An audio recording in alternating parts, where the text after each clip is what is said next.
Welcome back. Ketemu lagi bersama gue Irwancan di Pundit Abangan. Salam olah bola. Gimana nih kabarnya para penggemar timnas Indonesia? Ada yang udah nonton belum? Wawancara Pak Erick Thohir dengan beberapa media televisi nih. Sama Metro TV, Kompas TV, dan sama SCTV.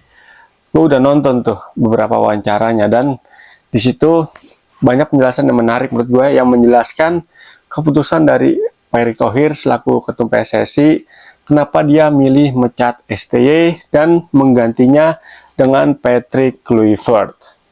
Kalau gue sih sendiri orang yang sangat kaget, bahkan kecewa nih dengan pemecatan Sinteyong. Karena apa ya? Karena kan grafik permainan timnas Indonesia di babak kualifikasi Piala Dunia 2023 sampai dengan terakhir lawan Arab Saudi itu lagi lumayan positif nih trennya arahnya nih, karena lawan Arab Saudi di pertandingan terakhir di tahun 2024 Indonesia menang dengan skor yang lumayan meyakinkan 2-0, dan di awal tahun Januari 2025 tiba-tiba jeger Sinteyong ternyata diberhentikan dari jabatannya sebagai pelatih timnas Indonesia dan digantiin dengan Patrick Kluivert yang notabene pengalaman pelatihnya ini menjadi perbincangan hangat di tengah-tengah netizen pecinta sepak bola tanah air, karena CV dari Patrick Kluivert ini kurang meyakinkan nih. Apakah Kluivert mampu untuk menangani timnas Indonesia yang saat ini perkembangannya lagi menuju ke arah yang lebih oke tentunya ya kan. Tapi kalau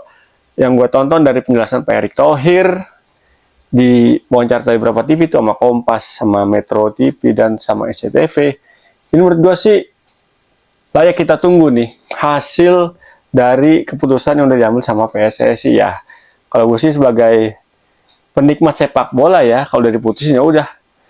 Kecewa, iya banget kecewa. Setuju nggak dengan keputusan? Gue sih pihak yang nggak setuju sama keputusan tersebut. Tapi ya keputusan udah diambil kita dukung. Pak Erick Thohir menjelaskan kalau keputusan untuk penunjukan sebagai Patrick Kluivert sebagai pengganti Sinteyong ini bukan yang instan.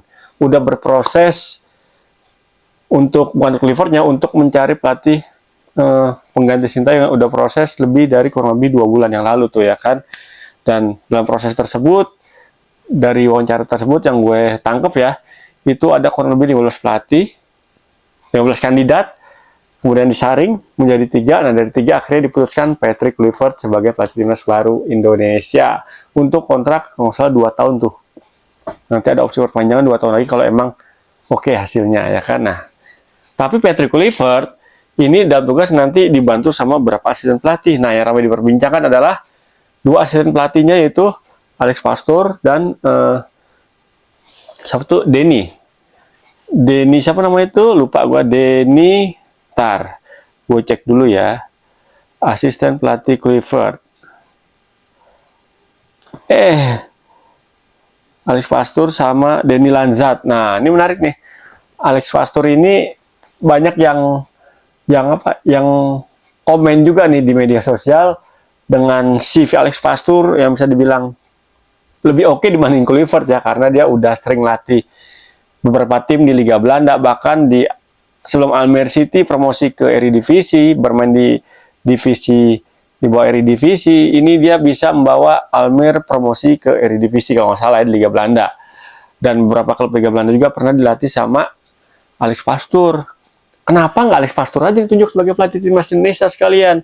Malah Alex Pastoor diplot sebagai asisten dari Patrick Kluivert. Menurut gue sih pasti PSSI di sini udah punya pertimbangan yang matang ya. Kenapa komposisi pelatihnya Patrick Kluivert sebagai head coach, Denny sebagai asisten, dan Pastoor juga sebagai asisten pelatih dari Patrick Kluivert. Menurut gue sih ya salah satu alasannya, banyak yang netizen juga berpendapat ini kayaknya sih biar beberapa pemain diaspora yang udah coba dijajaki untuk bergabung sama timnas Indonesia yang grade-nya lumayan bagus nih, grade B atau grade A, contohnya kayak Jairo, terus siapa lagi tuh yang berpotensi, Madsen kalau salah, dan ada beberapa lagi.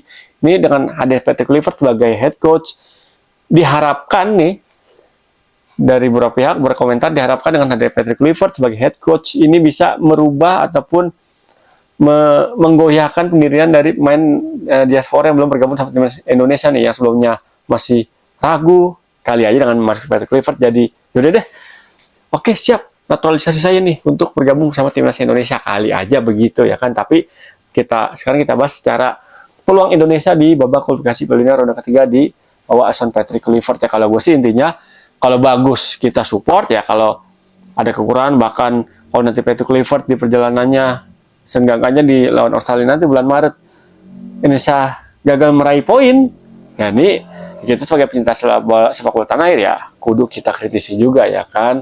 Terus juga netizen banyak yang menyarankan ya kalau emang Patrick Kluivert udah diyakini nih bisa membawa perubahan di timnas Indonesia, kan katanya sih ada dinamika nih, salah satu alasan Sinteyong diganti kan, dinamika di locker room ya kan. Ya mudah-mudahan sih bener nih dengan ada Patrick Kluivert locker room bisa dinamikanya bisa kembali lagi sesuai dengan harapan dari federasi nih. Dan tentunya harapan kita semua dong, kalau udah ada pergantian kayak gini, kalau alasannya itu ya mudah-mudahan sih di pertandingan Australia nanti nih performa tim Indonesia jauh lebih baik dibandingin pertandingan sebelumnya, bahkan dibandingkan pertandingan lawan Arab Saudi itu mudah-mudahan ya. Karena emang kalau jujur li ya dari skuad timnas Indonesia saat ini nih, kalau menurut penjelasan ketua PSSI ini kurang lebih ada 17 pemain yang bermain di luar negeri ya kan. Harusnya kalau dihitung-hitungan matematis ya kekuatan Indonesia ini emang bisa lah dapat lawan Australia nanti ini kita dapat 3 poin. Itu harapannya ya. Bisa menang, bisa aja, seri juga bisa, kalah juga mungkin banget. Nah, kita lihat nanti Kluivert nih lawan Australia dia mau pakai strategi apa? Ada yang bilang Patrick Kluivert hobi pakai 4-2-3-1, terus ada yang bilang Kluivert juga dulu pernah pakai sama kayak Sinteyong nih untuk backnya pola 3 back sejajar. Kita lihat nanti sih di lawan Australia dan Bahrain dan Cina dan Jepang. Kalau gue sih lebih prefer Patrick Kluivert mendingan pakai pola 4 back. Ya kan, karena emang gaya sepak bola modern di dunia di Eropa kan ini banyak pakai pola kayak gitu tuh. Dan ditambah lagi timnas Indonesia skuadnya sekarang mendukung banget tuh untuk main dengan pola 4 back. Di kanan ada Kevin Dix, di kiri ada Calvin Verdong untuk center back. Kita stoknya banyak banget, melimpah guys.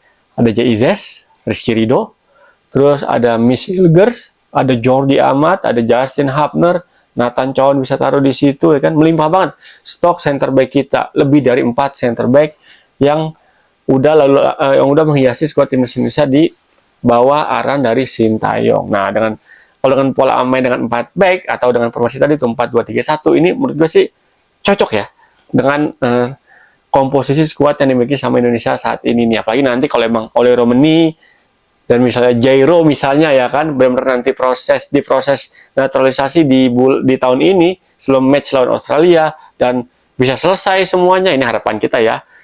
Kalau benar terjadi nih oleh Romani yang udah berproses untuk kolek datanya ya kan, dan Jairo juga coba dijajaki lagi, mudah-mudahan kalau emang realisasi, waduh ini mantap banget ya, lawan Australia kita punya 2 tambahan amunisi baru.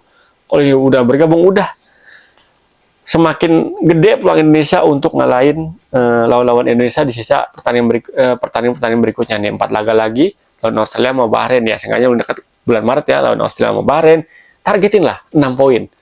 Udah 6 poinnya targetin udah, biarpun sulit tapi target kita itu udah, kita harus super optimis karena kan pergantian Sinteyong ke Patrick Kluivert adalah biar Indonesia peluang masuk ke Piala Dunia 2026 semakin gede nih peluangnya nih ya kan.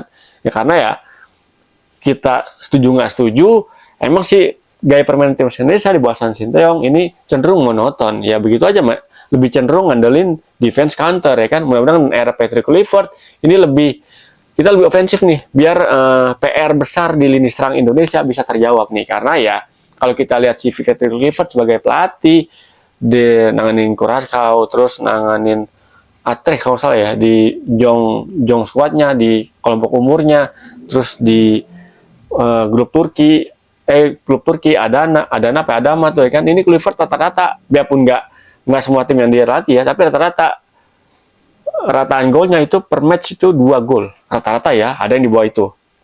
Kalau kita bagi jumlah gol, total golnya selama dia jadi pelatih di satu tim plus dibagi pertandingan yang udah dijalaninya, menurut gue ini menarik loh. Kalau emang rata-rata 2 gol per match, ini bisa menjadi solusi bagi ketajaman lini depan dari Indonesia. Ditambah lagi ditopang tadi sama asistennya yang luar biasa banget, Alex Pastoor, yang CV-nya udah mentereng banget tuh di Belanda tuh kan, di Liga Belanda udah nggak diraguin lagi. Tambah lagi dengan Denny Lanzat yang katanya ada darah dari Maluku juga. Nah, ini menurut gue sih perpaduan ini bisa memecah, bisa menaikkan bukan mental sih, menaikkan performa timnas Indonesia di match-match berikutnya. 4 match. Ini laga hidup mati menurut gue 4 match nih. Sebisa mungkin kita di tiap pertandingan fokus dapat 3 poin. Jadi lawan Jepang sulit ya, sengaja 3 pertandingan lawan Cina, Bahrain, sama Australia. Kita doain semoga dapat 3 poin ya kan. Dan semoga lagi ada lagi tuh info-info dinamika yang terjadi di locker room terkait timnas Indonesia di ajang babak kualifikasi Piala Dunia ronde ketiga ini, dan mudah-mudahan dengan pergantian pelatih dari Patrick Kluivert dari Sintayong ke Patrick Kluivert ini menjadi berita bahagia nih buat timnas Indonesia, biarpun saat ini gejolaknya masih gede nih. Yang kontra banyak dengan Patrick Kluivert, yang dukung juga ada ya kan. Tapi ya mirip-mirip kayak dulu Sintayong gabung menjadi head coach dari timnas Indonesia lah ya. Banyak kalau ada lumayan yang meragukan ya kapasitas Sintayong, karena dulu kan pas Sintayong latih Indonesia tuh salah satu hal-hal yang diapresiasi dari Sintayong adalah ketika dia melatih Korea di Piala Dunia 2018 kalau nggak salah kan, dia bisa menangin Korea Selatan lawan tim raksasa dunia Jerman. Dan Patrick Kluivert pun juga itu ya kurang lebih sama lah situasi sama Sintayong nih. Banyak yang meragukan ya, tapi kita nantikan aja perjalanannya, apakah penunjukan Patrick Kluivert sebagai hal yang tepat atau bahkan mungkin ini bisa menjadi blunder, ya kita nggak tahu ya. Hasil yang akan menjawabnya. Bulan Juni 2026 kalau nggak salah ya, di partai terakhir babak kualifikasi Piala Dunia 2026 menjadi jawabannya. Apakah penunjukan Patrick Kluivert adalah way out, jalan keluar dari timnas Indonesia untuk langsung menuju ke Piala Dunia 2026 tanpa lewati ronde keempat ataupun babak playoff? Kalau harus lewatin jalur itu, ya udah kita tetap support. Thank you banget yang udah nonton konten Gapudit Abangan bersama gue Irwancan. Ketemu lagi di konten-konten berikutnya. Salam olah bola dan terus dukung timnas Indonesia.